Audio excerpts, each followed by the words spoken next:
leur donne volontiers pour la clarté des débats. Je la prends pour faire un point d'ordre au titre de vice-président et donc président du groupe en l'absence de David Béliard, et c'est de droit. Simplement pour mentionner que je trouve un peu exagéré que lorsqu'un écologiste reprend la parole alors qu'il était inscrit, on lui fait des misères, alors que ce matin, et je ne lui reproche pas, mais Éric Azière, sur la DLH 108, il n'était pas inscrit, il a pris la parole plus d'une minute. Sur la DLH 194, il a pris la parole 5 minutes. Tout à l'heure, il a pris la parole 1 minute 30. Moi, sur les documents de séance que j'ai, ce n'était pas inscrit et ça n'a pas été dit. Et je ne reproche absolument pas Éric Azière, en plus j'aime beaucoup ce qu'il dit en général, simplement c'est une manière de mener les séances et de ne pas avoir l'égalité de traitement. Si vous voulez aller vite, soyez juste. Je ne suivais que les indications que votre groupe nous a transmises puisque vous aviez été désinscrit. Monsieur Misika, c'est à vous. Ok. Alors, j'ai pas bien compris ce qu'a demandé Jérôme Glaise, mais enfin, si j'ai bien compris ou si j'ai compris correctement, la question c'est est-ce que les 100% d'OFS sont liés à une volonté de notre part ou est-ce que c'est lié à un rapport de force, c'est ça? Alors la réponse est c'est lié à une volonté de notre part. Moi, j'ai milité auprès de la maire de Paris pour que l'on passe à 100% d'OFS, pour une raison très simple, c'est que je crois beaucoup, comme je l'ai dit tout à l'heure, mais je ne vais pas me répéter, à la dissociation du foncier et du bâti pour pouvoir gérer correctement l'accession à la propriété, mais pas seulement l'accession à la propriété. Je crois que c'est vous, Jérôme, qui l'avez dit ce matin. Non, cet après-midi, mais également le principe de l'habitat participatif et de l'habitat coopératif. Je pense qu'on peut très bien imaginer des dispositifs extrêmement puissants qui permettent d'avoir un foncier possédé par la ville ou par une SEM de la ville et un bâti qui est loué sur une longue durée par une coopérative. Donc j'en reviens maintenant à cette délibération.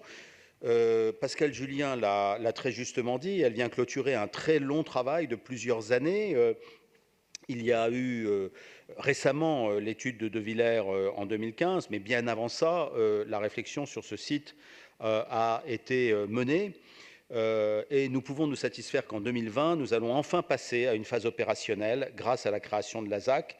Je vous rappelle que cette opération vient s'ajouter au secteur en mutation de ce territoire de Paris Nord-Est, Chapelle Internationale, Chapelle Charbon, Condorcet, Hébert, McDonald's, qui transforment ces anciennes friches ferroviaires du 18e et du 19e arrondissement en lieux dynamiques inscrits dans une logique métropolitaine. Alors naturellement, comme il y a de la longue durée, eh bien, notre vision évolue et je pense qu'elle va continuer à évoluer. C'est une des dernières opérations urbaines du GPRU de Paris Nord-Est. Elle est emblématique car elle se situe dans le secteur clé de la Porte de la Chapelle et d'Aubervilliers, sur les deux rives du périphérique. Elle viendra construire le dernier morceau de ville dont nous avons besoin pour faire le lien avec Plaine Commune. Alors cela a été dit, mais j'y reviens quand même quelques minutes. Ce projet urbain répond enfin aux nuisances subies depuis de trop longues années par les habitants de Charles-Hermite et de la résidence Valentin-Abeille.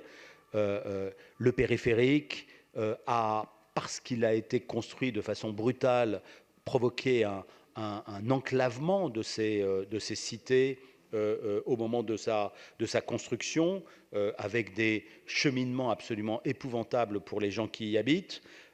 Et puis il y a tous ces délaissés urbains qui ont été occupés par la colline du Crac, par des campements de migrants et parfois même par des décharges sauvages.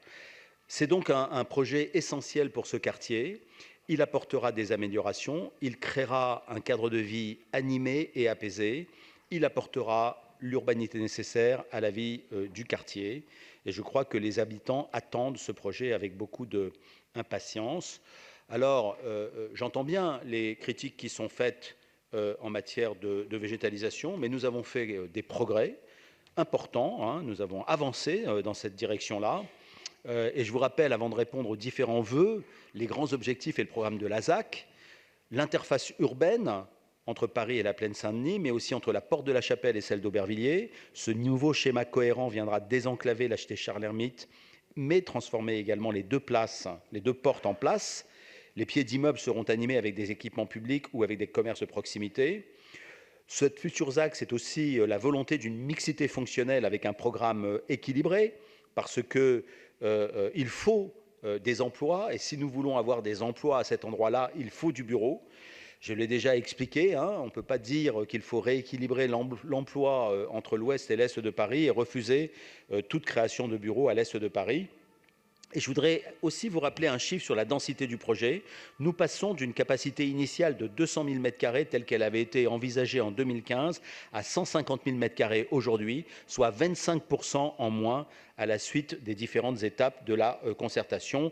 Et bien sûr, il y a l'Arena 2 avec son stade de 8000 places et qui porte un programme sportif et culturel bien au-delà des JO, qui fera de cette porte un véritable lieu de destination avec un club résident, le Paris Basketball, qui va jouer un rôle très important également dans l'animation du site. Alors, le projet urbain s'accompagne aussi d'une requalification profonde de la cité Charles-Hermite, de Paris Habitat, qui portera aussi bien sur la requalification des logements que sur les espaces extérieurs. Je voudrais juste rappeler quand même l'ampleur du budget qui est de 295 millions d'euros pour la transformation de la cité Charles-Hermite. Et puis, dans cette délibération, vous trouverez de nouvelles évolutions qui font suite au Conseil de Paris du mois d'avril et à la participation par voie électronique. Et je voudrais dire que nous avons tenu compte du vœu de 100% Paris, des logements pour les personnels enseignants, la sauvegarde des 2 pavillons de la gare des Mines, ça a été demandé dans le cadre de la consultation électronique, les bâtiments patrimoniaux seront sauvegardés, et bien sûr, comme je l'ai dit en entrée, une introduction d'une part importante d'OFS. Je vous inviterai dans un instant à vous prononcer pour la création de la ZAC. Avant cela, nous devons étudier les 5 vœux et amendements. Il faut conclure. Là, je vous donne les avis sur les vœux. Concernant le vœu portant amendement de Christian Honoré, le vœu 94, j'émets un avis favorable. Concernant le vœu d'Éric Azière sur le logement pour les personnes autistes, j'émets un avis très favorable. Je trouve que c'est une excellente idée et nous devons construire une ville inclusive. Cela passe aussi par ce genre de décision dans les nouvelles opérations urbaines. Nous pouvons réserver une part du logement spécifique prévu dans ce programme. Concernant le vœu du groupe écologiste de Paris portant sur l'OFS, il va dans le sens d'un vœu déjà voté. Je vous propose donc l'amendement technique qui régularise la proportion de la part d'OFS, c'est-à-dire 100%, mais si vous voulez qu'on vote votre vœu, on votera votre vœu, ce n'est pas un sujet.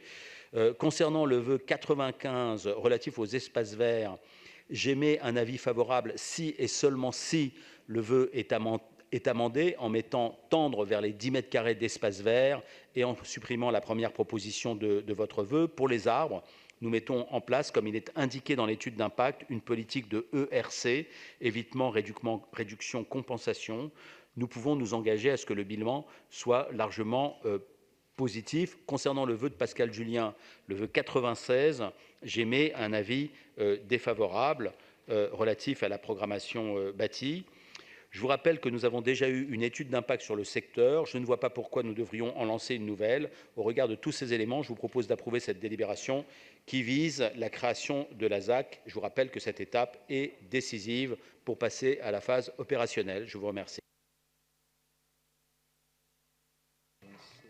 Alors, je vous remercie. Nous allons passer au vote sur les amendements. On va repréciser le numéro d'amendement pour que tout le monde suive. Alors, tout d'abord, l'amendement 91 du groupe écologiste de Paris avec une demande de retrait de l'exécutif. Il est maintenu ? Retrait. Je vous remercie. L'amendement 227 déposé par l'exécutif, qui est pour ? Qui est contre? Abstention, il est adopté. L'amendement 92 du groupe 100% Paris avec un avis favorable de l'exécutif, qui est pour? Qui est contre? Abstention, il est adopté. Le vœu numéro 93 du groupe écologiste de Paris est-il amendé? Oui. Je vous remercie. Je le mets donc aux voix avec un avis favorable de l'exécutif compte tenu de cet amendement. Qui est pour? Qui est contre? Abstention, il est adopté. Le vœu 94 du groupe écologiste de Paris avec un avis défavorable de l'exécutif. Qui est pour? Qui est contre? Abstention, il est rejeté. Le vœu 95 du groupe UDI Modem avec un avis favorable de l'exécutif. Qui est pour? Qui est contre? Abstention, il est adopté. Je mets ainsi aux voix le projet DU 248 ainsi amendé. Qui est pour? Qui est contre? Abstention, il est adopté. Je vous remercie et la suite demain matin. Rentrez bien.